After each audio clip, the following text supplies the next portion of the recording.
last 8 years, I've been in 3 startups: Nutanix, Panzura, and Freshworks. If I want to present a presentation to the CFO, I better have those numbers in front of him or her rather than pretty-looking pictures.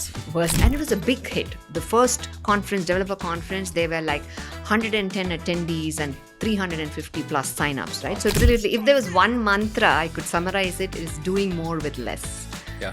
In the US, we have a very solid customer base, very loyal customer base. They love us.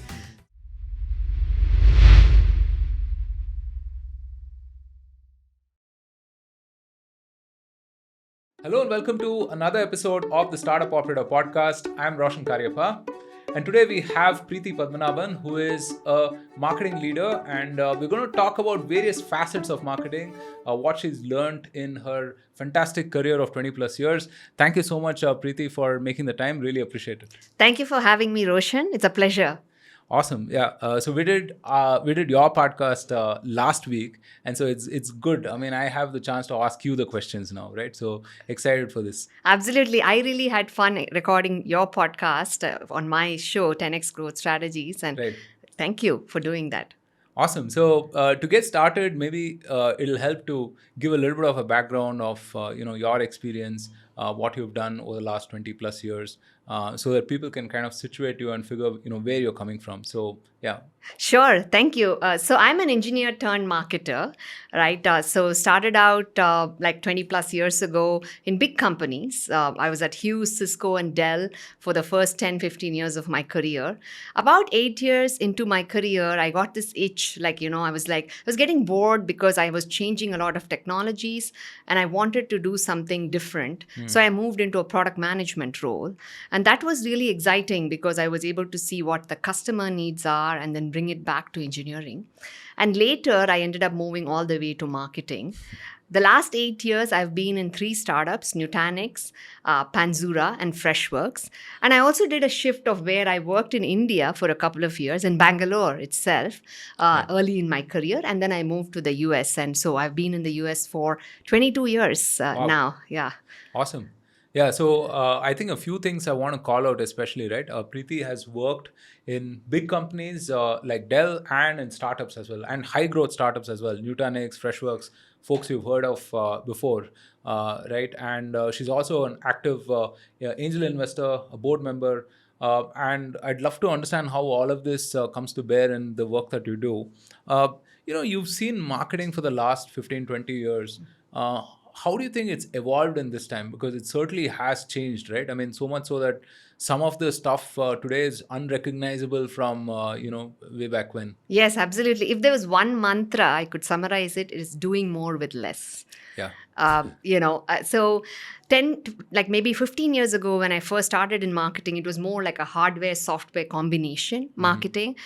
So there were bigger budgets as well as the deal sizes were big because you had to sell an entire unit and you have to capture customers who would spend $1 million or more.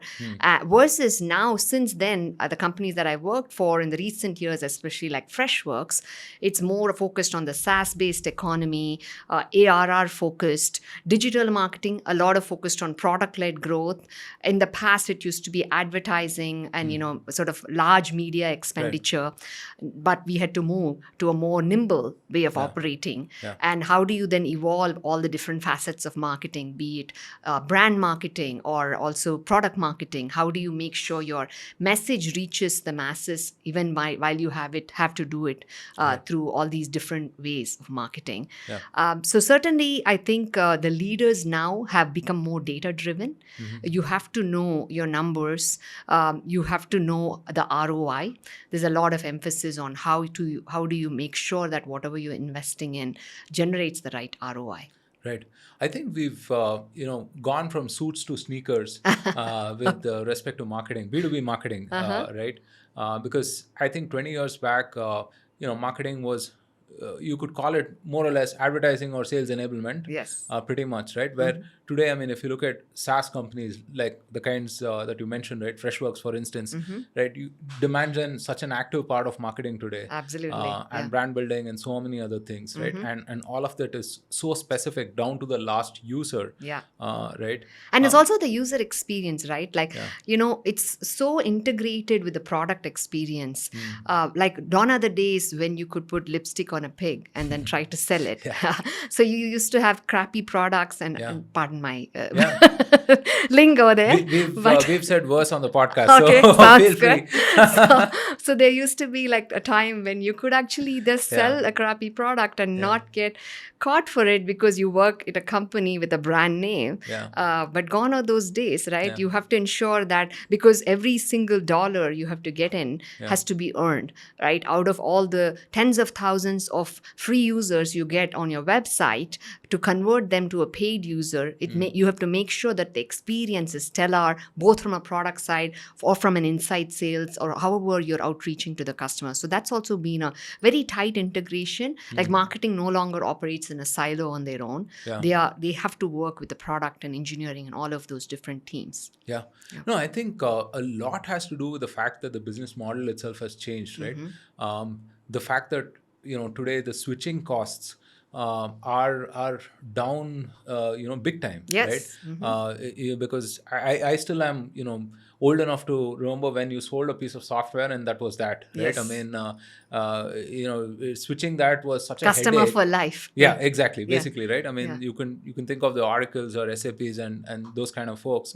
Once they sold you something, or more likely socked you something, that's it, right? I mean, all of your data is on that, and moving from that to another system is such a massive headache that nobody does anything about it for another 10 years, right?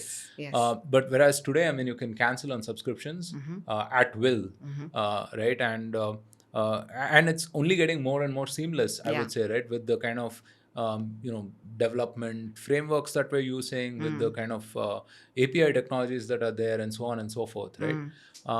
And in all of these leaps, now you've gone from selling hardware to software, the kinds that I mentioned, to SaaS, right? And that's, those have been leaps, right? And marketing itself has changed from, the advertising to now digital.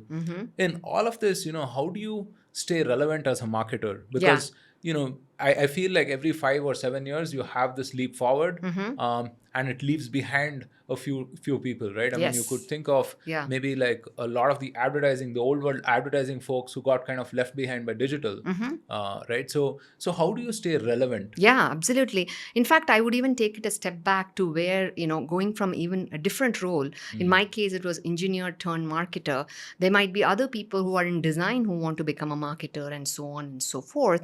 I had a very simple framework that I typically share with people who ask me that question.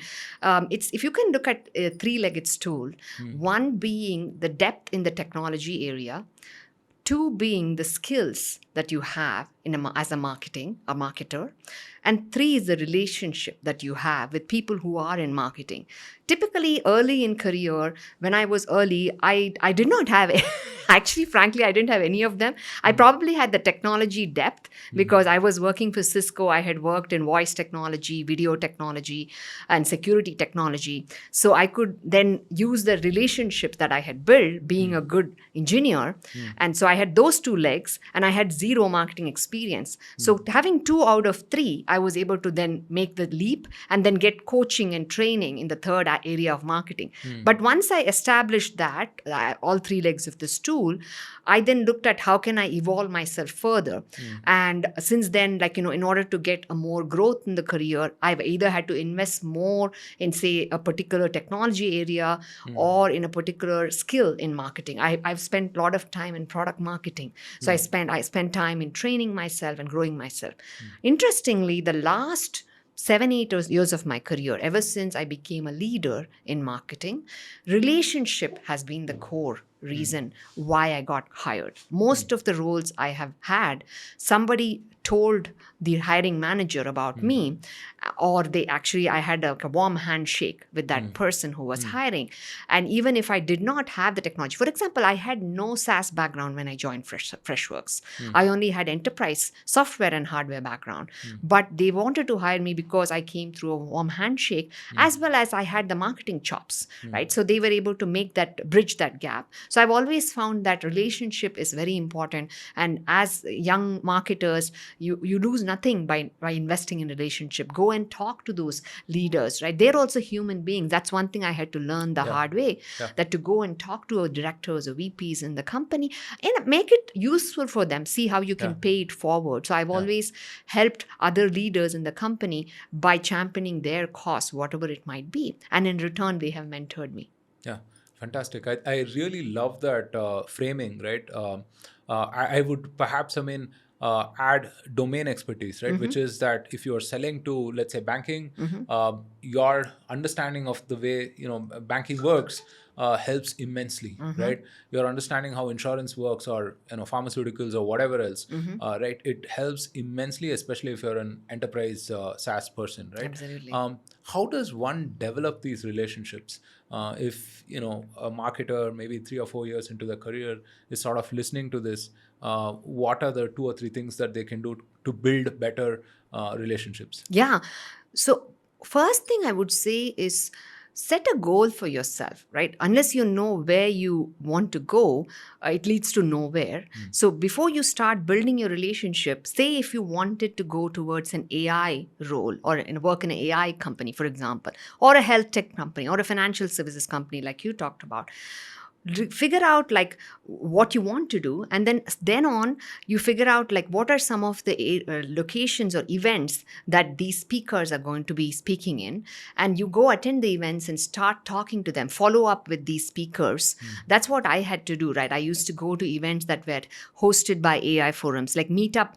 I don't know if there's a similar equivalent in Bangalore, but you over there in the US, meetup.com, you could go and find out so many meetups in different domain areas or certain skills, right? Certain marketing meetups versus AI meetups. And so you have to figure out what you want to do and then go and attend these events and build those relationships, and then turn those into coffee meetings, and then invest your time so that you can learn or from the other person. Right. And it's also like a long game, right? It's a marathon. So if you want to make a role change to a year from now, then you have to start building those relationships now, and then make sure that the other person knows about you and knows your skills, and thereby are willing to take the chance on you. Yeah.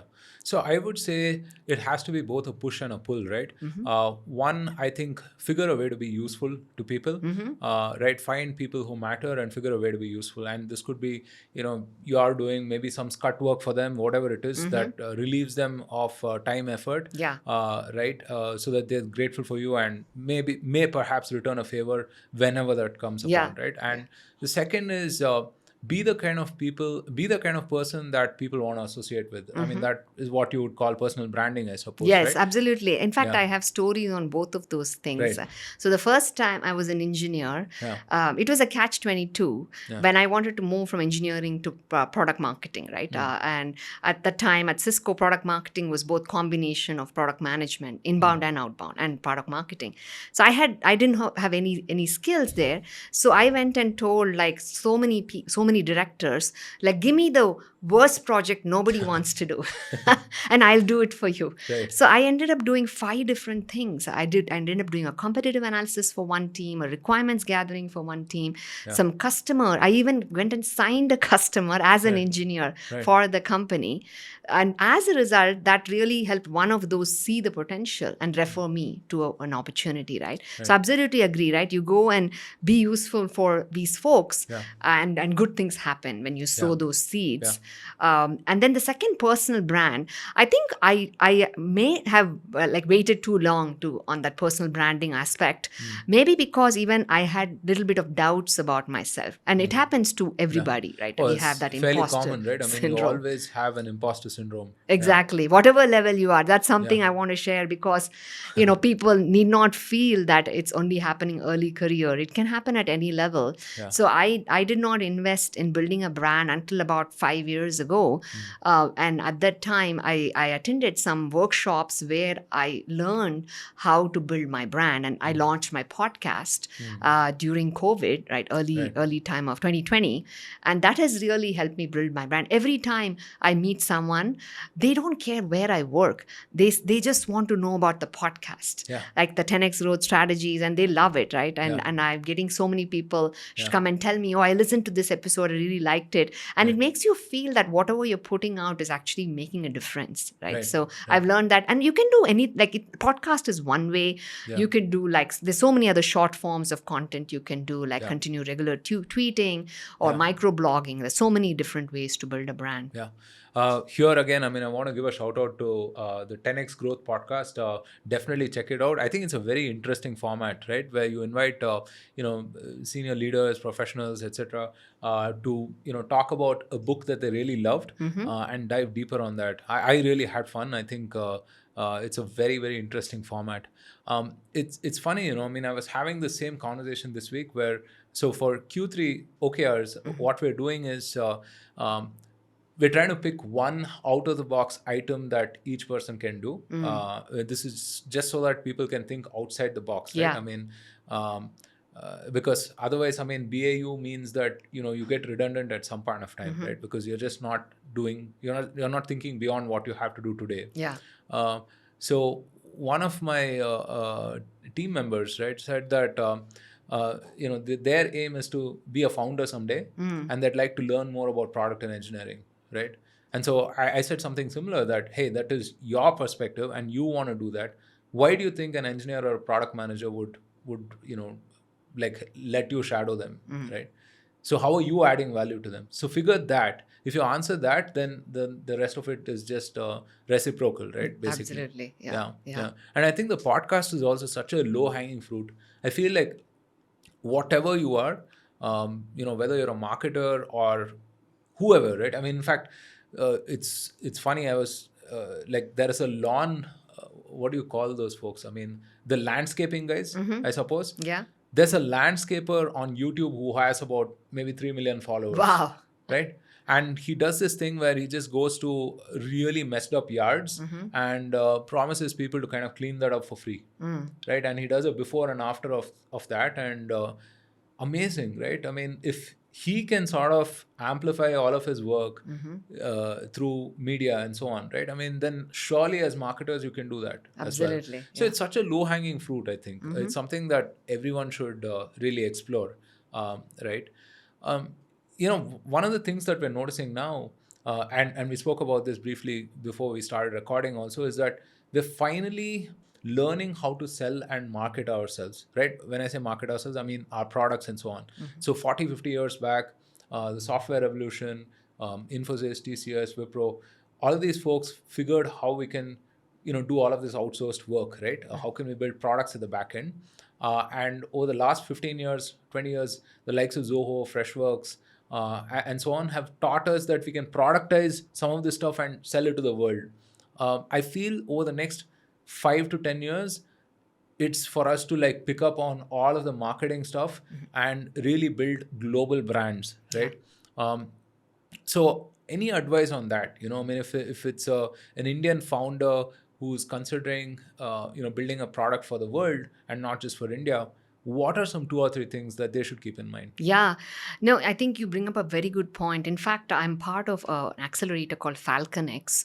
And through that, we have done two acceleration programs bringing in Indian entrepreneurs to the US and teaching them how to actually market in the US, not just like market, build the right team and sell, build the connections for future investments, because that is also another big challenge for entrepreneurs to be more successful. And companies like Freshworks have broken that code and have actually been able to scale globally and be successful by figuring that out, right? So few things. One is like when you're starting from India, there might be like abilities to reach a broader audience without having to spend much through all your demand gen, through digital marketing, as well as follow through with the product-led growth strategy we talked about earlier. How do you make sure that you are in front of them with the right keywords, as well as being able to convert them through your fantastic user experience? For example, when Freshworks was started, the CEO decided to hire all young college grads with a lot of energy. And so whenever there would be a trial sign up, the customer who's in Australia or US or Europe will get a call from this like engaging person saying, like, enthusiastically talking to them like how much they love it and how much they're going to get out of the product. And the customer would be so amazed by talking to this young stu just grad.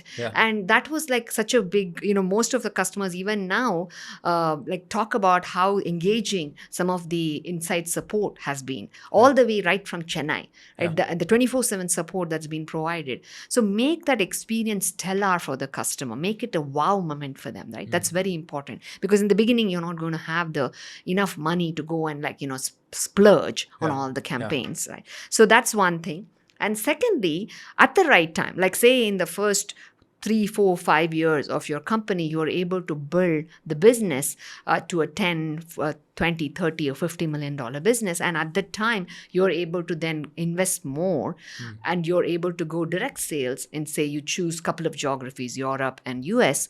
Invest in the right resources, find the local talent, don't hold back on making the right investment, because if you hire a level A player in those markets, they are going to get the business you want much quickly and you're going to succeed, rather than a level C player, right? If you try to reduce the amount of money you're going to put there at that time when you're grown and it's going from growth to scale, you might want to invest, right? So in the early stages, 0 to 1, 1 to 10, you can use those digital marketing and maybe even up to 50 million. But then when you want to scale up, you need to be ready to invest to Absolutely. further. Yeah. I think Freshworks is such an amazing story, right? Because they could have very easily been a cheaper Zendesk or a cheaper Salesforce. But there's just so much of thought behind the product and the branding itself that, today they're like a global brand, right? And again, kudos to the founding team, the leadership, and so on, right? So we've had, Sairam of Freshworks on the podcast earlier as well. So he was one of the first marketers. I really admire their marketing. I think they've taught us that they've taught us the value of brand, because I think otherwise Indian founders tend to think of brand as somewhat of a luxury, right? That hey, I mean, let me run my performance marketing, let me do my demand gen, and think about brand when we're maybe 50 million or 100 million or whatever it is, right? There is a story, I don't know if Sairam already covered it, like maybe 5 years ago or so, when Salesforce had their conference, Freshworks created this blimp with a message on Freshworks, like against Salesforce, and flew that blimp on top 2 times, right? So it was a big story, and obviously Salesforce didn't like it.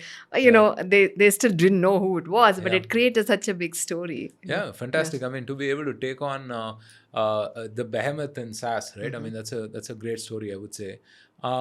When you look back at your marketing experience again, I'm sure that you've had a bunch of successes and a bunch of failures. I wonder if you can talk about one example from each of these and what it taught you. Yeah, certainly. I can talk about a recent example from Yeah. Freshworks just in the last year. So one of the new investments we made, and one of the things my team runs, is developer marketing, because nowadays, it's so important to appeal to the developer audience. And so we started investing in developer conferences. We have made a whole. First of all, we created the developer persona, the ICP, and then the messaging over a few months in the last year beginning. And then we decided to start investing more in creating conferences. We started with Bangalore. So last September, I was here for the developer conference. It was hosted at AWS, we are one of the top partners for AWS. And so we hosted it in their space as well as co-marketed with them. And it was a big hit. The first developer conference, there were like 110 attendees and 350 plus signups, right? Wow. So it was a big success for us. Can I ask you why Freshworks is going after the developer persona? I mean, is Yeah. there a product or service that's relevant for them? Yes, certainly. So, creating an ecosystem, if you think about it, as a company, a product company, if you want to grow from $1 billion company to 10 billion, this is actually a quote by Mark Benioff. He said this when Salesforce was the high, like 500 million plus and then heading to $1 billion. He said, unless we become a platform company, we are not going to get to the 10 billion mark. And Freshworks has invested in the platform. I run the platform marketing and AI marketing for the company.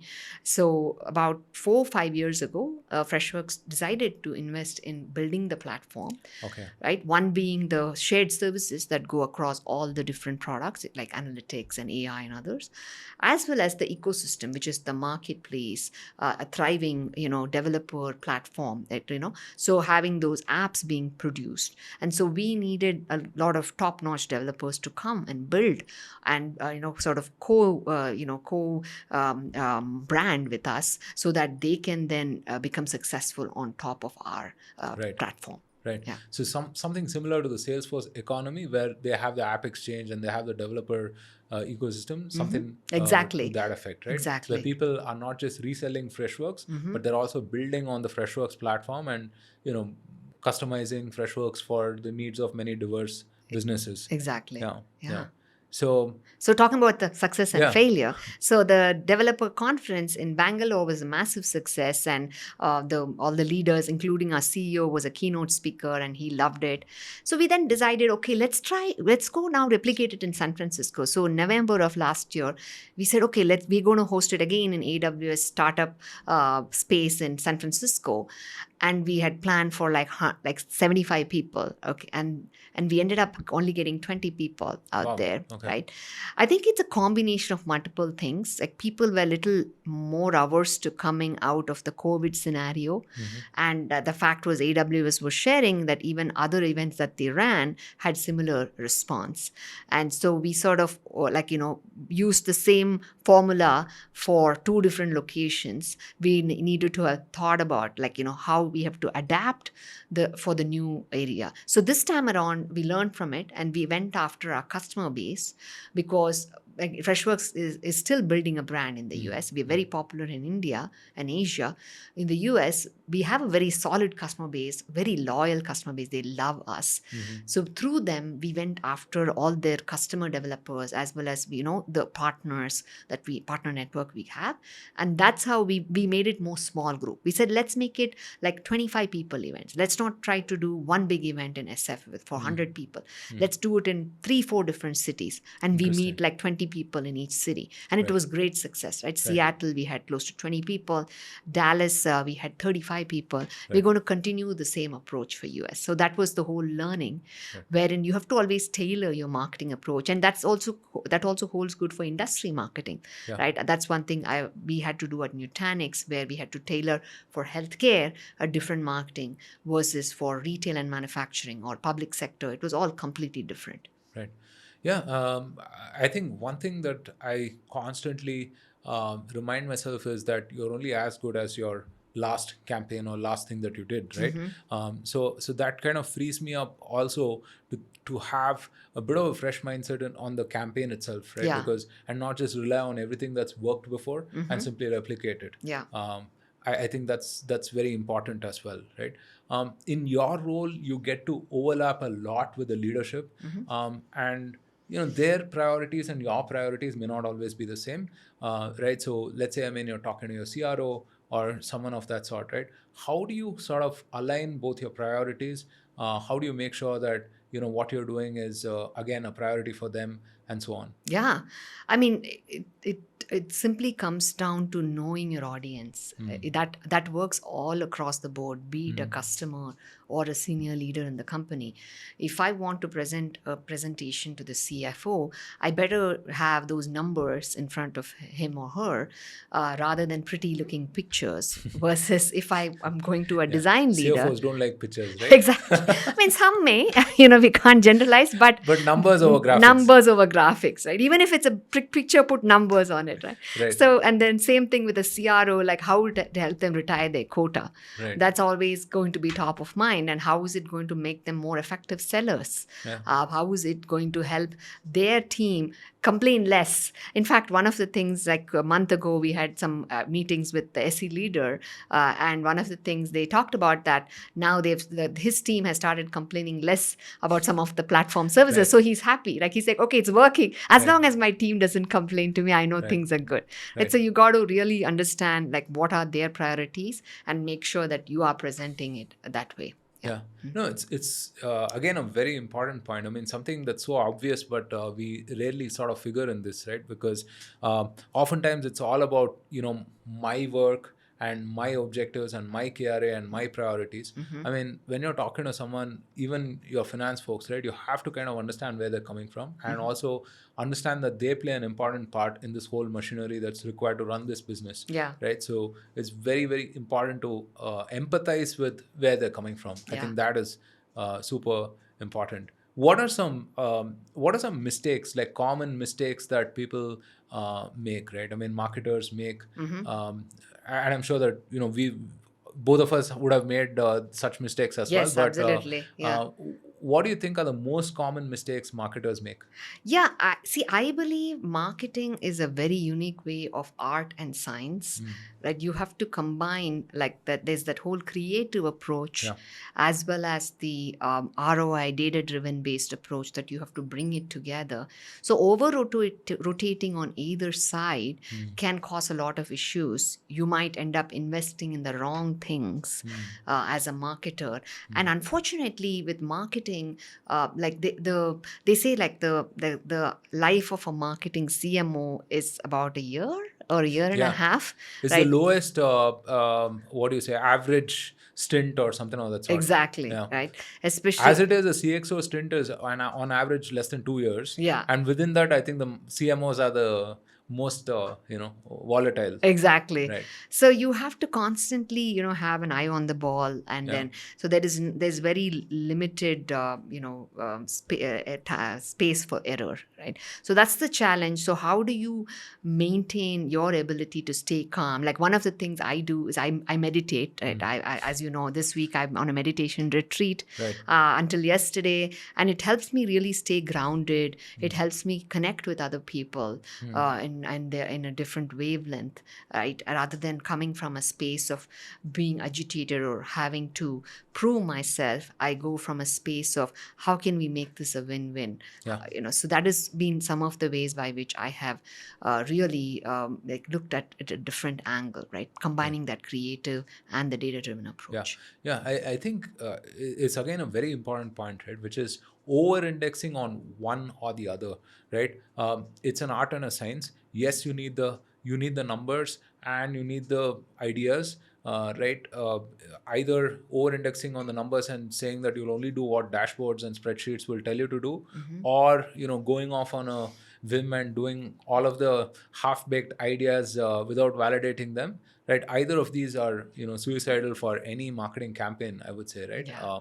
So having a healthy balance of that is very important, because I think as marketers, one thing we can acknowledge is pretty much everyone thinks that they know marketing, right? Yes. They always have a view of For sure. what we should be doing, right? Yeah. I mean, every week or so, I mean, I get an idea or two from like an engineer or a product person saying that, hey, are we considering this? Yes. Yeah. And I've reported to CEOs who were prior marketers. Oh my God, that was so hard.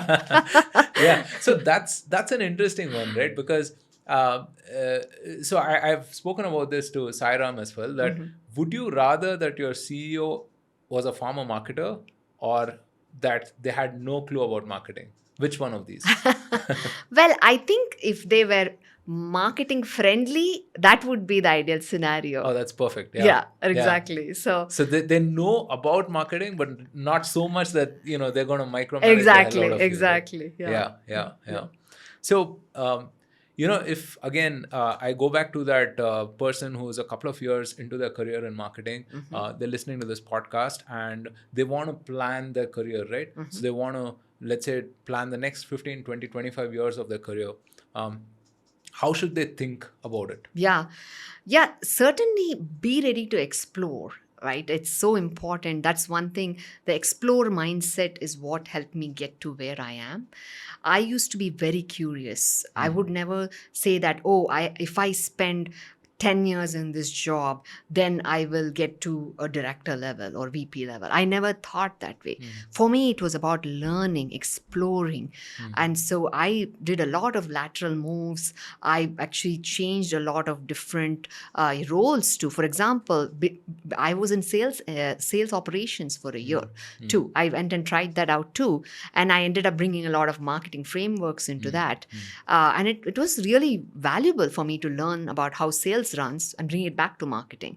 So you'll always learn. So be ready to learn and explore and like a personal board of directors. This is your own set of mentors that you would talk to at least once a quarter so that they will give you some inputs from their life and take what is right for you. You don't need to listen to everything everybody says. Then you'll be jumping around like and so you then take what is right for you and set clear goals. It's very important. When you have clarity in mind, if you can do that on a yearly basis, that really helps. Yeah. Right. And also I would say pick up some way to stabilize your own mind, like it could be combination of exercise, meditation, whatever fun activity you like to do, right? So important to keep yourself grounded. Right.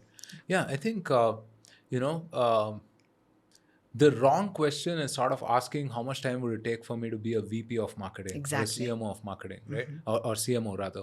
I think the right question is to ask how can I do that thing which a VP of marketing does, right? Or is expected to do? Or how can I figure what a CMO is supposed to do and learn that? Yes. Right?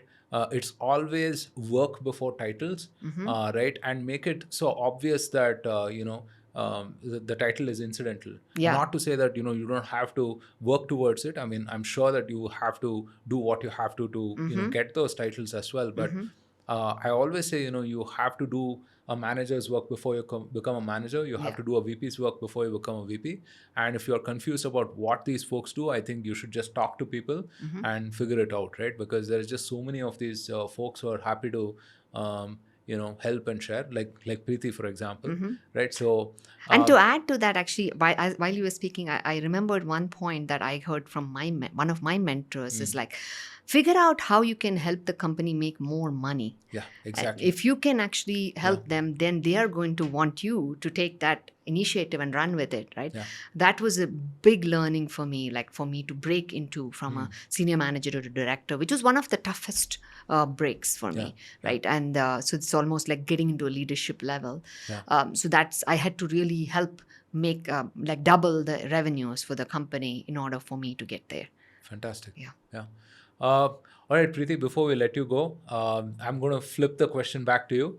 So, could you recommend some books or podcasts that, our listeners should check out? Yes, well, certainly check out 10x Growth Strategies, course. and thank you for plugging that in.